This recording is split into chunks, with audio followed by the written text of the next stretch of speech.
Sentí el fuego rodeándome y nadie pudo salvarme. Guildford, Surrey, Reino Unido. Eran exactamente las 14:37 de un sábado, 12 de octubre de 2024, y el aire frío de otoño se colaba con timidez por los ventanales altos del Museo de Guildford, arrastrando consigo el olor húmedo de las hojas caídas y un suave aroma a café del kiosco de la entrada, una fragancia que contrastaba con la atmósfera de reverencia silenciosa que la mayoría de los visitantes mantenía.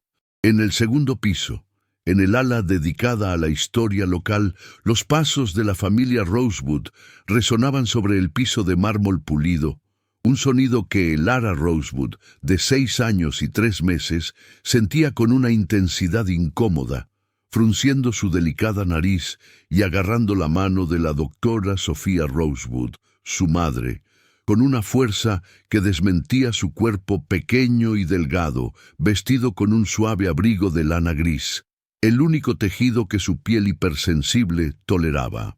Jonathan Rosewood, de 43 años, el padre y un historiador de arte de semblante curioso, caminaba ligeramente adelante, con la cabeza baja en contemplación profesional, sus lentes de aro fino deslizándose un poco por la nariz mientras examinaba una placa explicativa sobre las conexiones de Surrey con la City de Londres.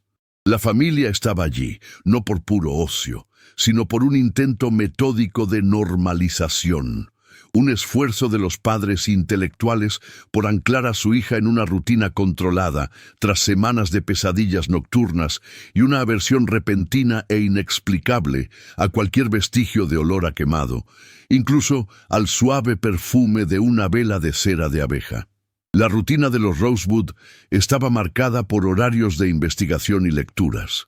Sofía, una física nuclear habituada a lidiar con dataciones precisas y rastros de elementos raros en el Parque de Investigación de Surrey, y Jonathan, un curador del Museo Victoria, y Alberto, B&A, que vivía entre artefactos de los siglos XVI y XVII, intentaban desesperadamente enmarcar el sufrimiento de Lara en un diagnóstico neurológico lógico, pero las pruebas fallaban en proveer una causa material para sus crisis de ansiedad.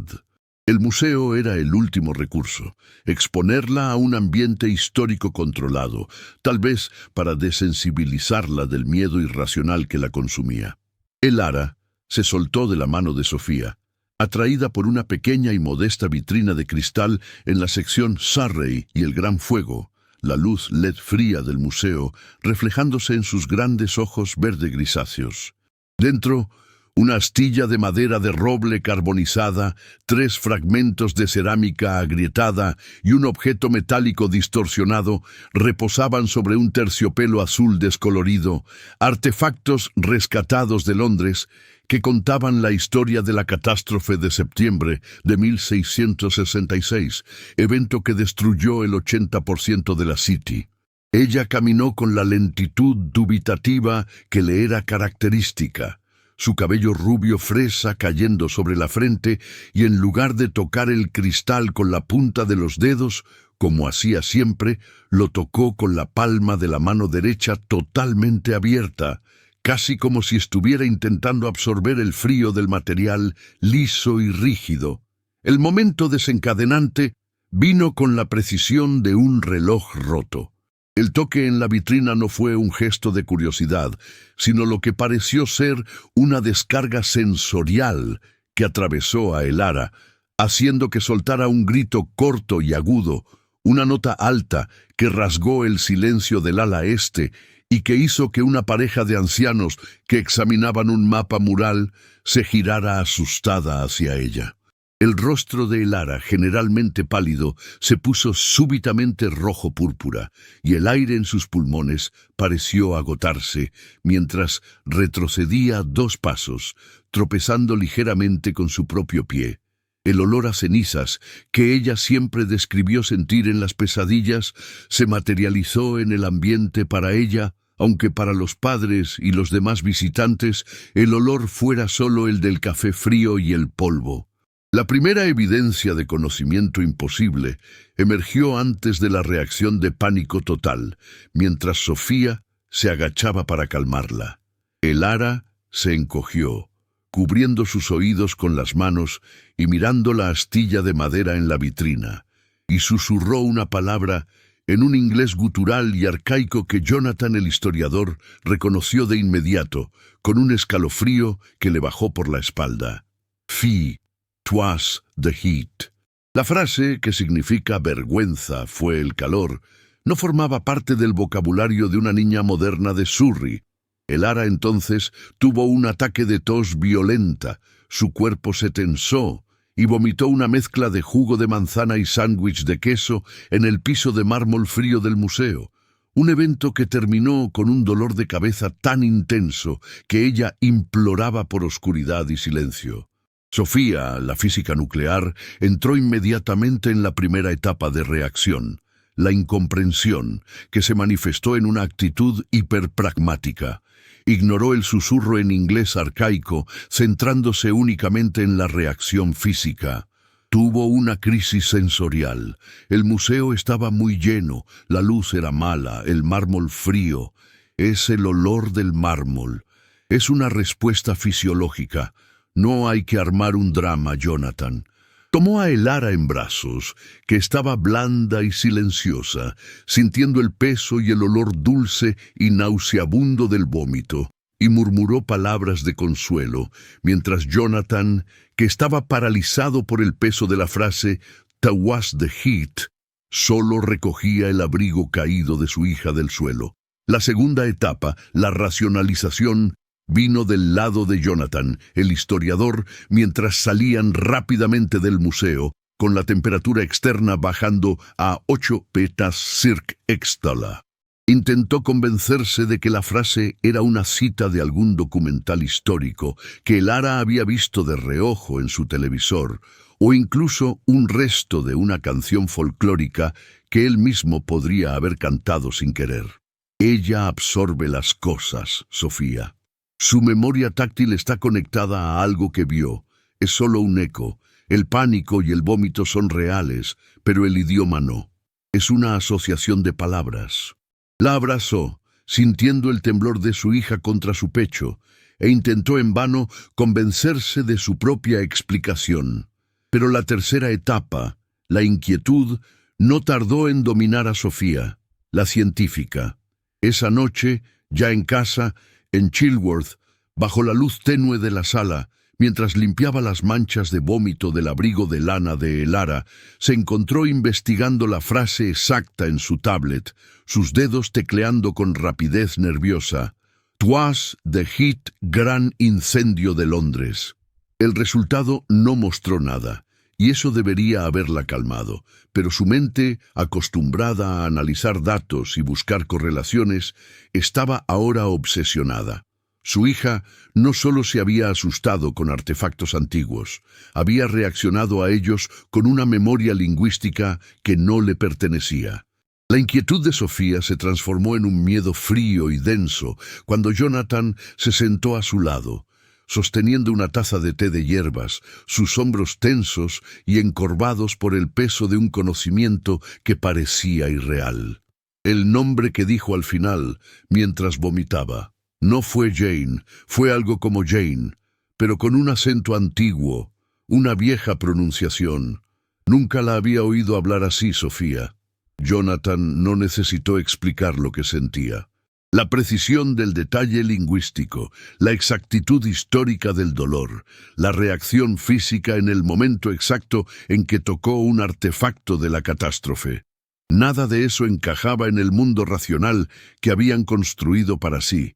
El silencio que siguió en la sala de estar, que duró casi un minuto entero y que fue roto solo por el suave silbido de la tetera en la cocina, era elocuente y lleno de promesas no dichas. Sofía posó la tablet en el sofá de cuero y miró a su esposo, sus ojos azul grisáceos fijos en los de él, una nueva expresión de terror, pero también de una extraña fascinación profesional, tomando el lugar de la preocupación materna.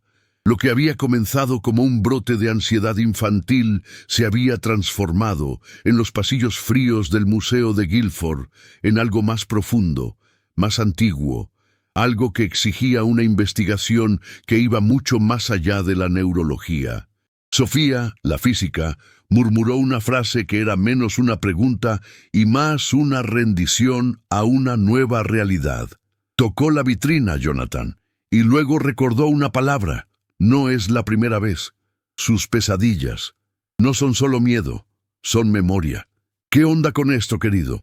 ¿Qué es lo que nuestra hija de 6 años recordó que un historiador de Londres no sabe?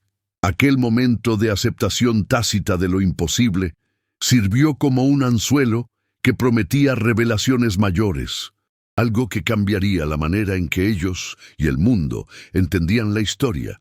Pues si la memoria podía persistir, la ciencia de Sofía y la historia de Jonathan tendrían que ser reescritas desde cero.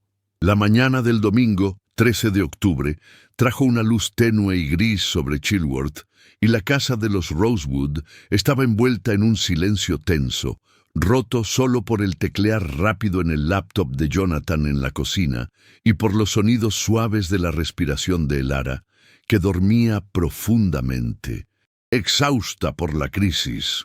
Sofía, sentada a la mesa de roble con una taza de café frío e intacto, usaba su propio laptop, investigando en bases de datos médicas y neurocientíficas, hipersensibilidad táctil y memoria postraumática, reacciones fisiológicas a artefactos históricos.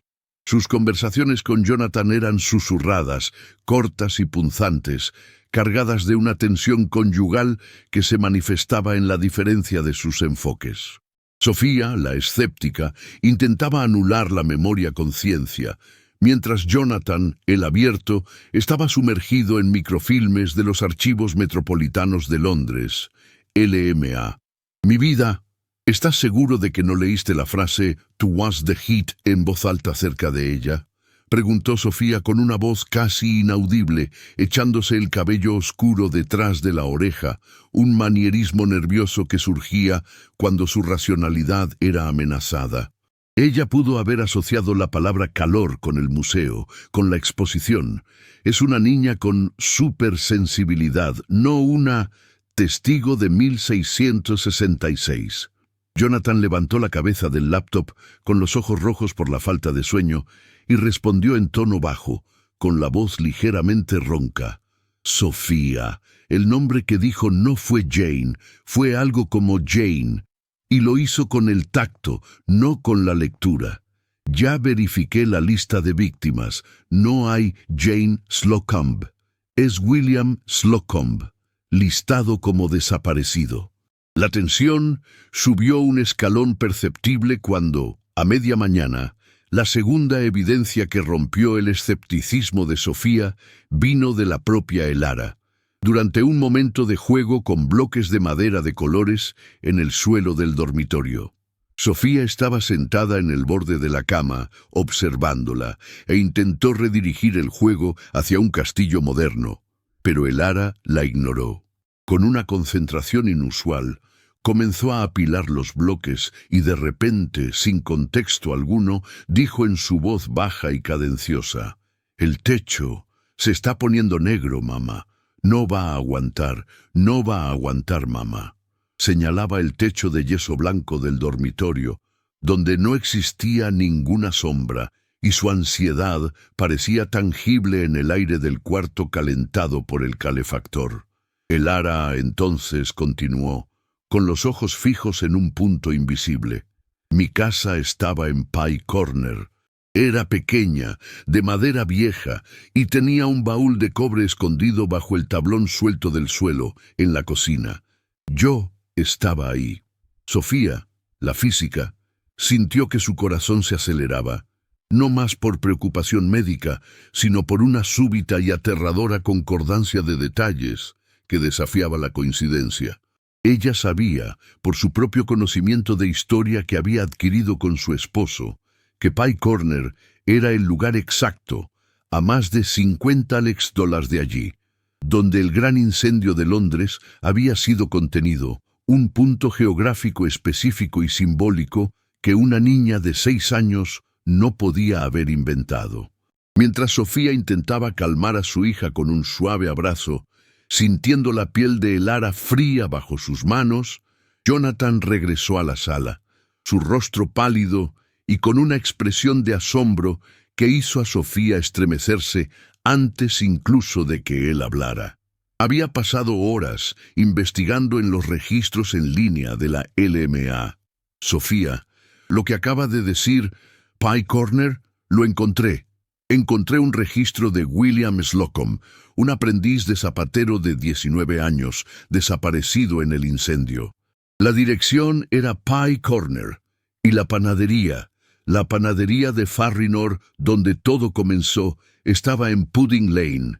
Ella no podía saber esos detalles, no con esa precisión. Él era de ahí. El escepticismo de Sofía se desmoronó con el peso de la validación factual, reemplazado por una sensación de pavor real. La revelación del objeto físico rompió de una vez por todas la vacilación. A la mañana siguiente, 26 de octubre, Elara, usando una pequeña pala de jardinería de plástico rojo, estaba cavando obsesivamente cerca de un viejo roble en el patio, que tenía unos 50 años, a una profundidad que apenas llegaba a $5. Insistía en que era el lugar donde perdí mi último buen botón antes de correr del calor.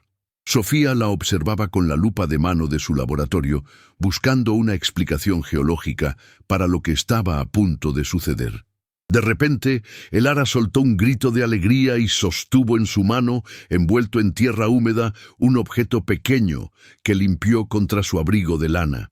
El artefacto era un pequeño botón de hueso pulido, circular, de aproximadamente 1.5 $, de diámetro, ligeramente amarillento por el tiempo y con manchas de hollín oscuro incrustadas en las ranuras de costura en X.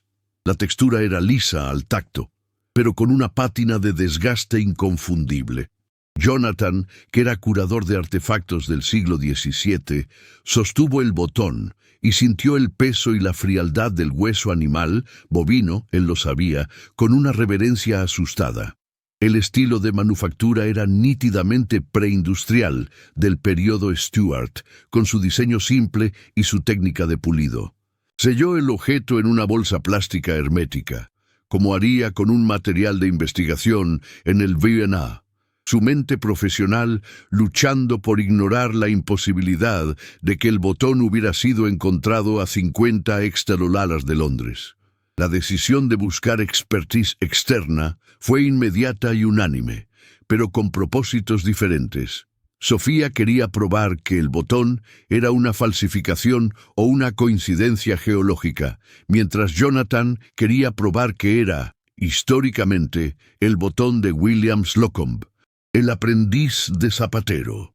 Jonathan, usando sus contactos académicos, organizó una reunión urgente con el Dr. Julian Vance, de 58 años, jefe del Departamento de Arqueología e Historia Medieval en la Universidad de Surrey. Vance, un hombre calvo con un chaleco de tweed y lentes de aro fino, era conocido por su metodología metódica y por su total aversión a teorías esotéricas. El encuentro ocurrió en el laboratorio húmedo y con olor a polvo antiguo de Vance, en la Universidad de Surrey, el 28 de octubre. Las credenciales de Vance estaban establecidas en el desorden organizado de su ambiente: mesas de acero repletas de fragmentos de cerámica, libros de referencia con lomos agrietados y un microscopio estereoscópico de alta potencia en el centro de la mesa de trabajo. Jonathan, con la voz formalmente controlada, presentó el botón y las transcripciones de las frases de Elara, omitiendo la palabra reencarnación y llamándolas memoria traumática inexplicable. El escepticismo inicial de Vance era palpable. Sonrió con un aire de condescendencia académica al escuchar la historia de la Pie Corner y el baúl de cobre, mirando a Jonathan por encima de sus lentes. Jonathan, mi querido, los niños con alta sensibilidad ven documentales. La memoria de Pie Corner es folclore urbano. Es una coincidencia solo eso. Pero su postura austera comenzó a transformarse en perplejidad visible cuando tomó el botón sellado en la bolsa plástica y lo colocó bajo el microscopio estereoscópico, ajustando la magnificación a $400 extra. El proceso de examen técnico fue detallado y silencioso, roto solo por el suave clic de la rueda de enfoque del microscopio. Vance analizó la manufactura, el material, hueso bovino, y luego con un pedazo de cinta adhesiva de grado forense, removió una muestra del hollín incrustado. El estilo es Stuart, no hay duda, murmuró, su voz ahora tensa, mediados del siglo XVII, pero el material oscuro, Jonathan, es extraño. Transfirió la muestra a una lámina y la observó más de cerca. Son micropartículas de resina de madera carbonizada y silicato fundido. Esto solo sucede en temperaturas extremadamente altas, más de 1200 circ x dólares, el tipo de fuego que derrite plomo, el tipo de fuego del gran incendio de 1666. Este botón no fue simplemente perdido, fue enterrado en hollín. La química de las partículas es idéntica a lo que encontramos en sitios de descarte post-gran incendio. Pero, Jonathan, esta casa tiene, a lo sumo, 60 años, y está a más de 50 extra dólares de Pudding Lane. Sacudió la cabeza con una mirada de asombro en su rostro usualmente austero, y el anzuelo era claro. La ciencia acababa de validar que un objeto anacrónico estaba en el lugar equivocado, 350 años después, y lo que descubrieron a continuación desafiaría todo lo que la ciencia conocía. El resultado del análisis técnico del Dr. Julian Vance, entregado a Jonathan y Sofía en un correo electrónico formal en la mañana del 29 de octubre, era un documento austero y lleno de datos específicos que resumía la paradoja del descubrimiento. Objeto: botón de hueso pulido, origen, bovino, estilo Stuart, $1,650–1,700. Análisis de partículas. Presencia de silicato fundido. Composición química correspondiente a la ceniza del gran incendio de Londres, $1,666. El correo electrónico no contenía una conclusión, pero la reacción emocional auténtica de Vance, transmitida en una nota manuscrita adjunta, era clara. En 35 años de carrera, esta es la primera vez que la estratigrafía y la microanálisis de un artefacto crean un anacronismo insoluble. El objeto es auténtico de la época del fuego, pero su ubicación es indefendible. Sugiero investigación forense completa de los alrededores. La reacción de Sofía, la física nuclear, fue visceral. Se levantó de la silla de la cocina, golpeando las palmas de las manos en la mesa de roble con una fuerza inesperada. El escepticismo había dado lugar a una ira fría. No manches, es imposible. No es un anacronismo, es una farsa o una contaminación de la muestra. Un fragmento que vino a parar aquí, en el zapato de alguien hace décadas. El botón se perdió aquí. El hollín es del aire, de la contaminación. Intentaba desesperadamente encontrar una falla en el método de Vance, pero sus propios conocimientos de detección de rastros le decían que el resultado era sólido. No podemos dejar que el sufrimiento de Elara se convierta en esta historia de fantasma. Yo soy una científica. Mis números no mienten y lo que este hombre dice es un error. La respuesta a su rabia estaba siendo encontrada en el mismo momento por su esposo en los archivos metropolitanos de Londres, LMA, en Clerkenwell, a más de 1 hora de distancia.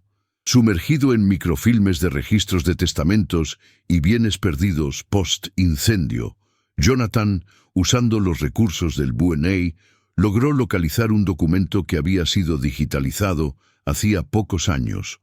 Un fragmento de un registro de testamento y bienes personales, Probate Record, de 1668, fechado el 18 de marzo, listando los bienes perdidos de William Slocum, el aprendiz de zapatero de Pye Corner. El documento era una hoja amarillenta de pergamino, con caligrafía en tinta marrón oscura, irónicamente preservada por la ausencia de fuego en el área de los archivos, y que olía a polvo de biblioteca y moho. La lista de bienes perdidos, escrita con la punta de una pluma, era corta y brutal, y en el quinto ítem, Jonathan encontró la conexión explícita entre el documento y las revelaciones de la niña. Un conjunto de botones de hueso bovino, 6 en total, junto con un chaleco de sarga y un par de botas de cuero, perdidos. La lista corroboraba lo que Lara había dicho. William Slocum era de Pie Corner y poseía un conjunto de botones de hueso bovino, exactamente como el que estaba sellado en una bolsa plástica en la mesa de la cocina de los Rosewood en Surrey. El corazón de Jonathan, el historiador, se estremeció con la precisión de los detalles. El peso de lo imposible amenazaba con quebrar a la familia Rosewood. La precisión de los detalles históricos, el nombre Farrinor, Pie Corner, el baúl de cobre que Jonathan aún no había localizado, pero que existía en leyendas locales, y ahora la validación de un objeto físico anacrónico, era demasiado para la racionalidad de Sofía y para la cordura de Jonathan. Esa noche 30 de octubre hubo una escena íntima entre los padres en su dormitorio, con la puerta cerrada, mientras Lara dormía o soñaba en el cuarto de al lado. La luz de la luna que entraba por la ventana creaba sombras largas y fantasmales en el suelo de madera. Jonathan, sentado en el borde de la cama, expresó su miedo real, su voz quebrada. Yo soy un historiador. Trabajo con lo que es probable, no con lo que es milagro. Pero la LMA tiene su registro y ella está sufriendo. Mi miedo, Sofía, no es que esté loca, es que no lo esté, y que su memoria, su trauma, sea la única evidencia física de una vida que fue olvidada y que mi ciencia histórica no puede proteger. Se frotó las sienes, un gesto dubitativo que revelaba su vulnerabilidad. Sofía se sentó a su lado y le tocó el hombro. Sus ojos húmedos, pero sin derramar una sola lágrima. Su dolor era silencioso, contenido. Mi miedo es el mismo. Yo soy madre. Mi deber es curarla. Pero mi ciencia, la física, no puede explicar esto. No sé cómo ayudarla. No es una enfermedad. ¿Qué hago si lo que tiene es un alma persistente? Miró la puerta cerrada del cuarto de Lara, y su voz se convirtió en un susurro casi inaudible, cargado de miedos reales. ¿Qué pasa cuando la física nuclear prueba que el espíritu existe? Nuestro mundo se acaba, y tengo miedo por el de ella. La vulnerabilidad de la niña se manifestó a la mañana siguiente, cuando Lara despertó en confusión y lloró, no un llanto infantil de rabieta, sino un lamento adulto y profundo. Se sentó en la cama con la frente sudada y dijo: «Mamá, ya no quiero recordar el olor. Quiero que pare. Yo no soy Jane, yo soy Lara. Por favor, mamá, haz que pare el fuego». Su pedido de ayuda era la motivación final de Sofía, que percibió que el sufrimiento de Lara estaba ligado a la memoria traumática de una muerte por inhalación de humo, y que la única forma de curarla era validar su historia. La decisión de seguir investigando fue tomada ese día, 31 de octubre, en un consenso silencioso, una tregua entre la ciencia y la historia. Jonathan daría seguimiento a la pista histórica en la LMA, pero sería Sofía, la física nuclear, quien haría la validación definitiva. Ella enviaría el botón a su red de contactos científicos, usando su estatus profesional y sus propios fondos, para una prueba irrefutable de datación. La preparación para la validación definitiva comenzó esa misma tarde en el Parque de Investigación de Surrey, en el laboratorio de Sofía. Ella, con los guantes de nitrilo azul puestos y su mirada analítica y fría de científica, preparó una minúscula muestra del hueso del botón de Lara. Usó una micropipeta para colocar la muestra en un recipiente de vidrio sellado y la dirigió a la profesora doctora. Ingrid Bergman, de la Universidad de Leiden, en Holanda, una autoridad internacional en datación por carbono 14 con acelerador de espectrometría de masa, AMS.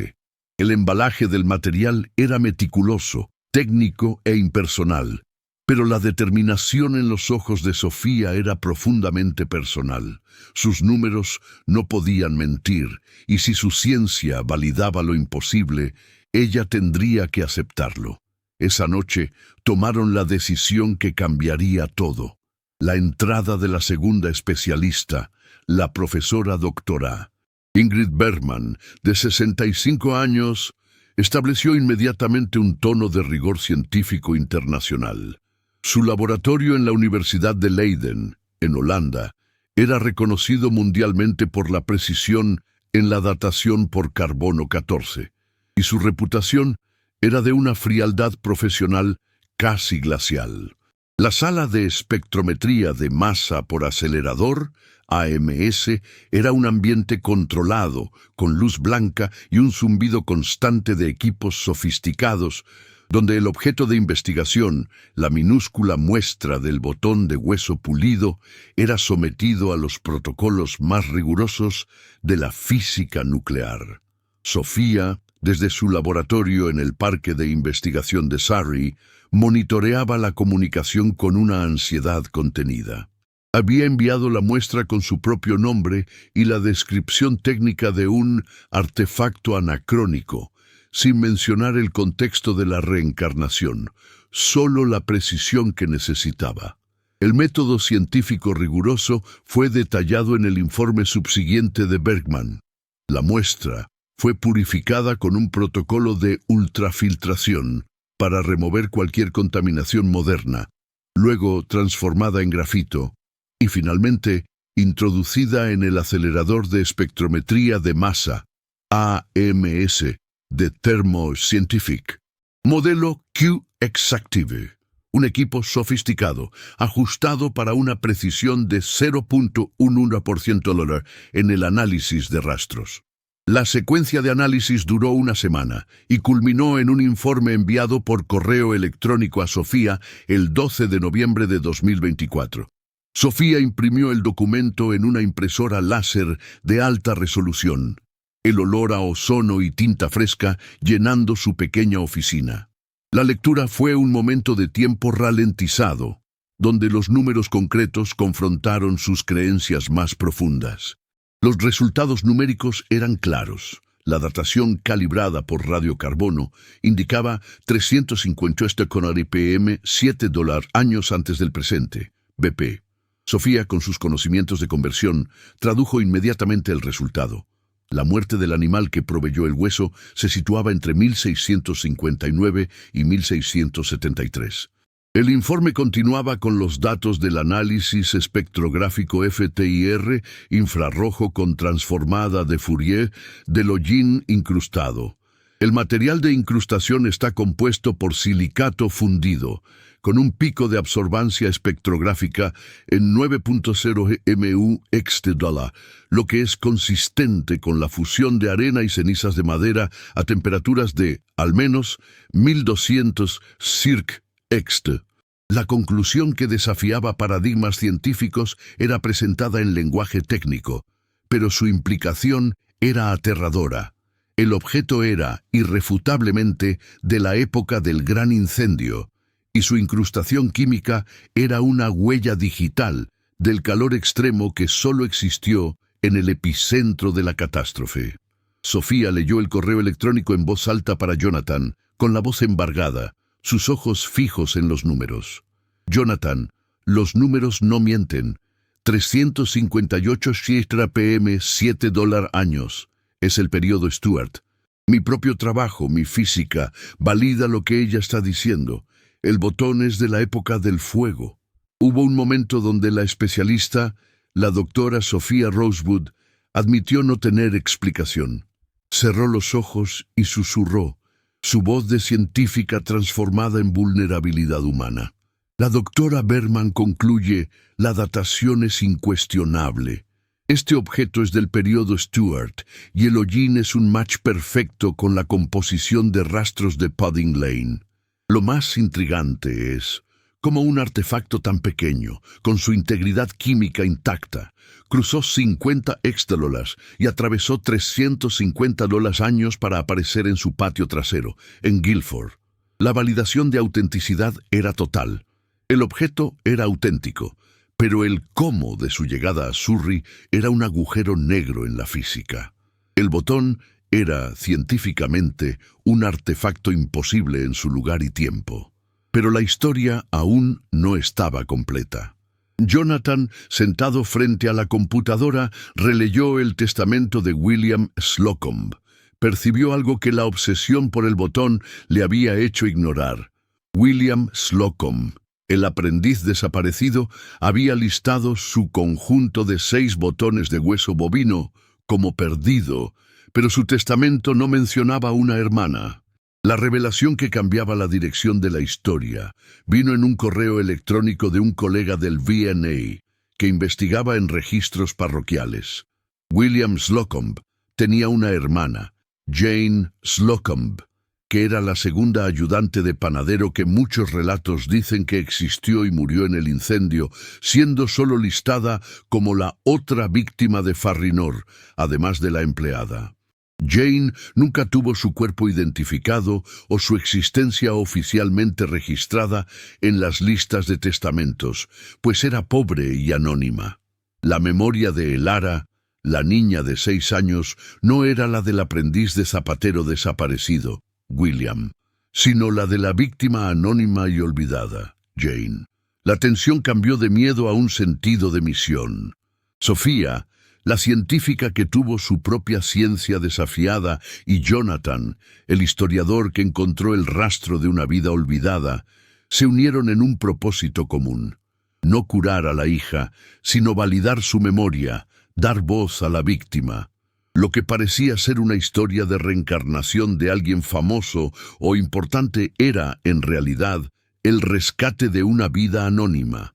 La preparación para el clímax era inevitable: el viaje al epicentro del trauma.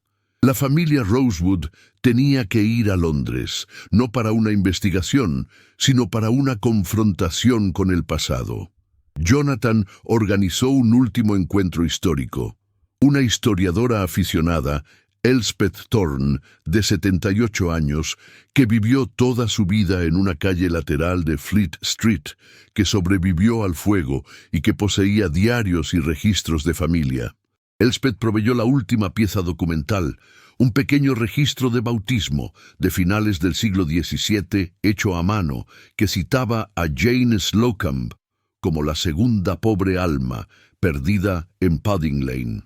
Lo que estaba a punto de ser revelado cambiaría todo. La jornada al epicentro comenzó un sábado frío, 16 de noviembre de 2024. La familia Rosewood viajó de Guilford a la City de Londres en tren, un viaje de $1,000 y $15,000, que se convirtió en un calvario para Elara. El trayecto hasta la Northern Line del metro, que los llevaría a Pudding Lane, estuvo marcado por el ruido ensordecedor de los rieles y el olor a metal caliente del vagón, que provocó una crisis de ansiedad aguda en Elara. Ella hiperventilaba en el regazo de Sofía, con los ojos desorbitados, su cuerpo tenso, reviviendo el confinamiento y el calor de la muerte. «El techo se va a caer, mamá. El calor, el olor me atrapa». El suave abrazo de Sofía, un gesto de amor y protección, era su única ancla. «Échale ganas, mi amor. Mamá está aquí.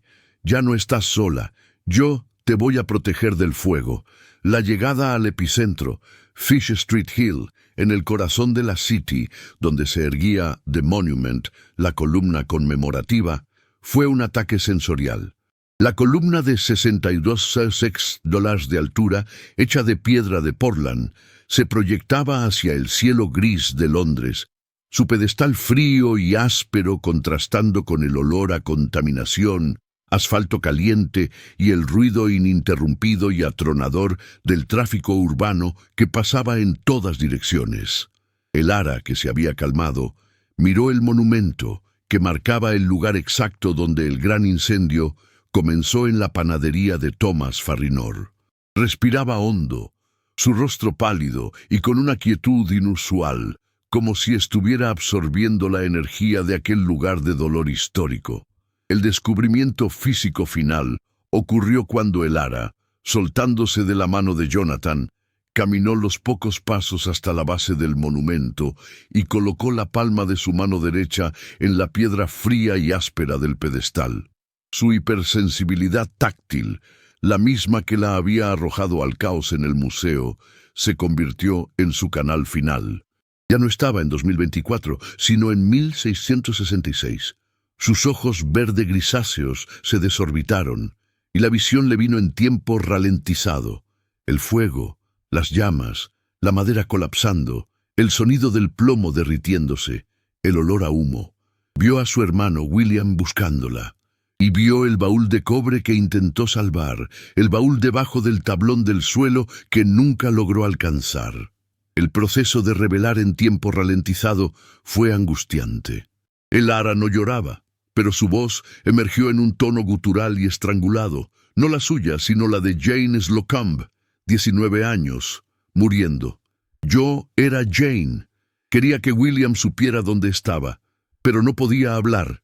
El fuego me robó la voz. Intenté dejar un rastro, el botón, en la tierra cerca del baúl, para William.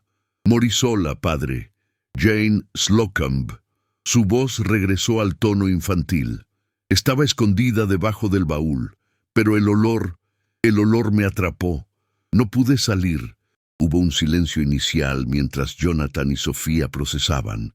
El ruido del tráfico pareció desvanecerse. Jonathan, el historiador, se arrodilló al lado de Elara, y su validación técnica fue inmediata, con las lágrimas rodándole por el rostro. No necesitaba más pruebas.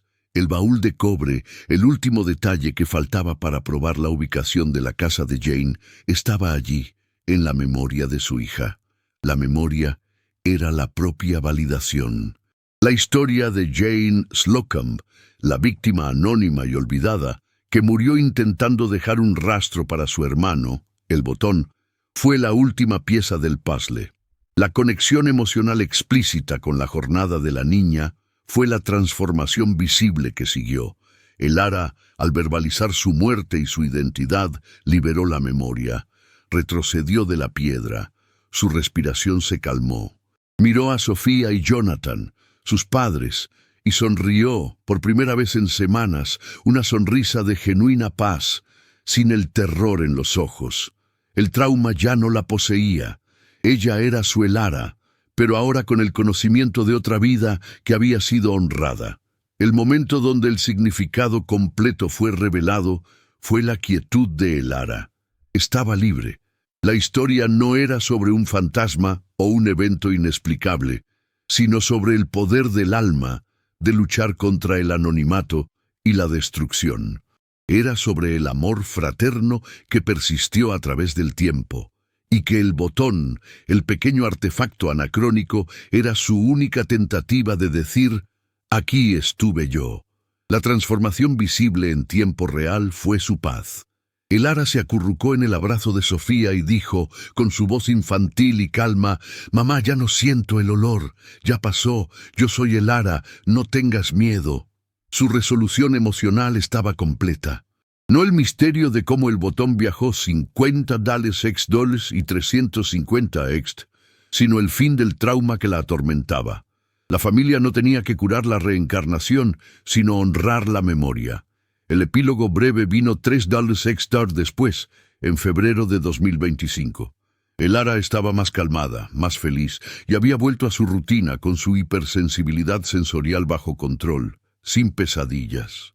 Jonathan, usando sus contactos en el B&A, escribió un apéndice no oficial para la historia del gran incendio de Londres, validando la existencia de Jane Slocumb con base en la evidencia materializada, el botón datado por 357 RPM, $7 BP, y en los registros históricos, el testamento de William y el registro de Elspeth Thorne.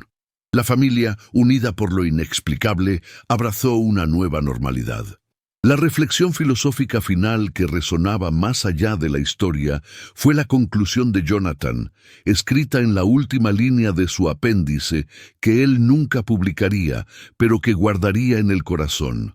La historia no es solo lo que está registrado en piedra o pergamino, sino la suma de las voces que persisten. El alma humana no es solo la química del cerebro, sino una entidad que insiste en su propia verdad.